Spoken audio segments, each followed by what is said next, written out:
Welcome back, guys. Instructor Smiley. We're doing another review today on the TLR-7 Sub.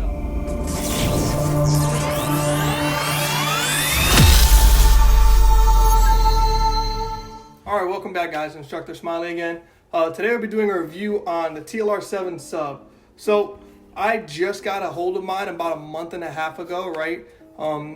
Early July, and gotta tell you, mind blown. So if you don't know, let's talk about lights a little bit, right?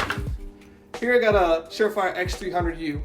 This is the gold standard of the gun industry. It's 1,000 lumens. It sits in front of your muzzle so you can have a good break off. It's what everybody wants. But if you don't know, it's kind of uncomfortable, right?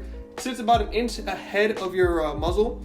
It's not the best thing to carry, in my opinion, concealed. So it's a little bit difficult. You get the lumens you want out of it, but I'm a big guy in comfort. So if I'm not comfortable, I'm not gonna wanna carry it. So this doesn't get carried much. Still doing runs with it, trying to find better options on how to carry it, but it's not my go-to, right?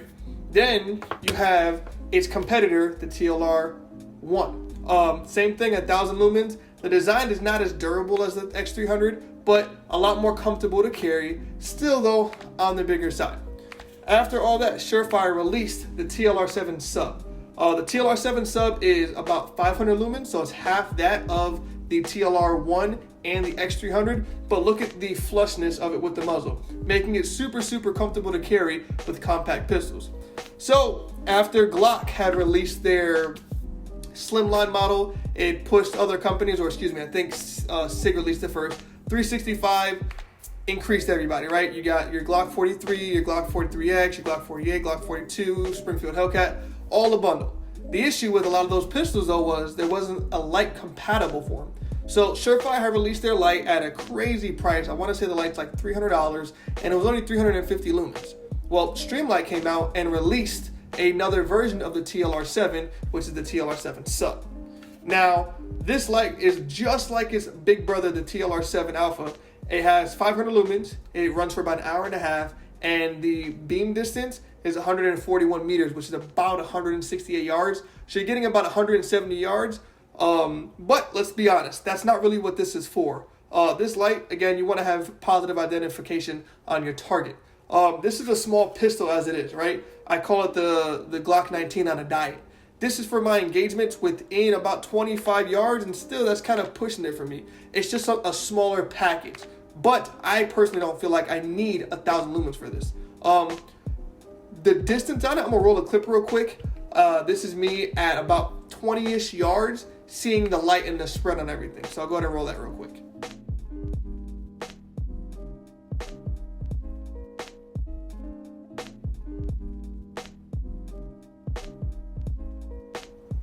All right, so as you can see, the light is super bright at that 20-yard-ish mark, which is perfect. It's what I need it for, right? It's for me to positively identify my target within 20 yards, and it's checked off there. It meets what I need it to meet as a minimal requirement. Now, let's take a couple steps back, right? So earlier I mentioned the X300, and I gave it a quotation marks because though I own one, I'm not really a fan of it for concealed carry. Again, it is a bit longer than what I enjoy. I did just get a new holster to run it with to see how much more comfortable it is. It's a hair more comfortable, but I gotta tell you, in comparison to the TLR-7 Sub, I would much rather carry this than this. Due to the fact that I get half the lumens in this, the comfort takes over a lot. As far as having 1,000 lumens, is it necessary? That's gonna be your opinion, right? A lot of cops and law enforcement military, they run 1,000 lumens because they possibly might need it. Me as a guy just running around, not in uniform, not doing anything on duty, I personally don't require 1,000 lumens. I also live by this whole situational awareness. So if I'm in a situation where I think I might need 1,000 lumens for whatever scenario that may be, I'll probably just take myself out of it versus going towards it. But let's talk about the gold standard and why you would want that. So again, this has 1,000 lumens. It has the perfect design. It's durable. That's what people want. They want that buy once, cry once, and they don't want to go. So in my opinion, this versus this, you're not losing anything as far as cost, right? People want to go ahead and explain different things and go into different scenarios as far as, oh, you can break a window with this. Well, I mean, my muzzle sticks out just a hair past that. So if I really needed to break a window out in that scenario where the gun is the only thing I have, I'll use that. But back to this light. As a whole, as a compact package, this light is phenomenal. Can't say it enough. I love it. I got about 200 or 300 rounds through it. It's super comfortable. The controls are right where I need them to be to access them.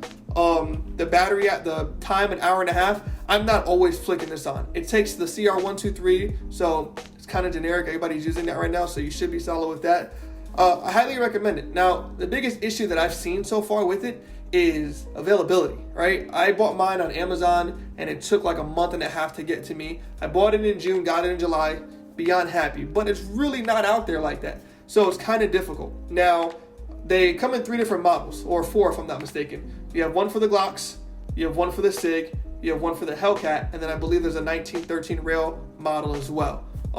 That's kind of aggravating too when it comes to things, because you kind of just want one standard footprint, but again, the way they make these guns, you don't have one standard footprint. Now, in comparison from the TLR-7 Sub and the standard TLR-7, the only difference that I've noticed so far is the size, right? They're both tiny, small lights. This one is just smaller, made for these guns. Do I still carry this? Yes, this is something that I carry typically. I like to carry a bigger gun if I'm going to an area where I know that I may need to engage a target a little bit further. So I'll carry it for that, but I gotta tell you, this is my main squeeze right now. It gets everything I need for it. I have no issue with it. I have the Shield Arms magazine, which gives me 15 rounds. It's good to go. This right here, the Glock 48, is going to become the new Glock 19. All right, you heard it here first. That's about it right now. Real quick review. This is part 1, I hope, to me getting more in depth with it, shooting it at nighttime, showing you guys how long it's staying on, how bright it is on actual targets. This is kind of just like an out of the box. And it's prepping you guys for other stuff. Another thing, if you guys do happen to find one right now, there's only a couple companies making holsters for it. So the very first company that I found that was super accessible was Works Holsters. It fit perfectly. I had no issues with it, no problems at all. I only ran it for a little bit though. This was kind of like a temporary fix. This was about $60-ish, so it's very affordable for what it is. After that, I went ahead and upgraded to one of my favorites, the Tier 1 guys. I love this holster. Carrying it in sweatpants is no issue because I have my 2 points of contact and I have my mag caddy for a separate magazine. No issues at all.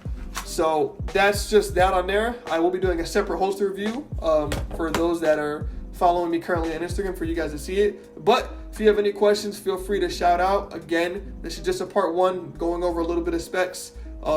That's about it. Thank you guys for watching. Shout out to all the companies that support me. Shout out to Kratos Tactical.